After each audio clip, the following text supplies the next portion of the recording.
4 very useful tips and tricks on how to upscale and enhance your AI art using Adobe Lightroom.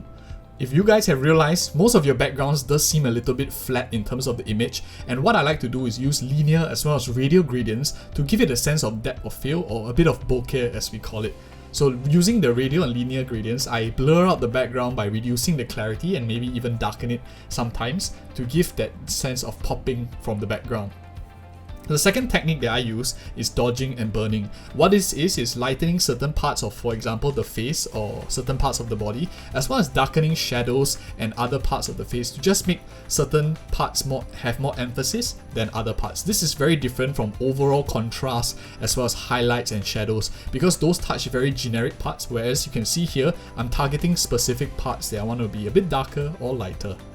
And of course, the third tip that I will do is sharpening the images, and rather than broadly sharpening, I actually go into a little bit more of the details and alter the radial amount as well as detail and masking. There are more in-depth guides that I could do in the future, but for now I'm keeping it very generic to make it very easy for you guys to absorb. Let me know in the comments if you want more details on these as well.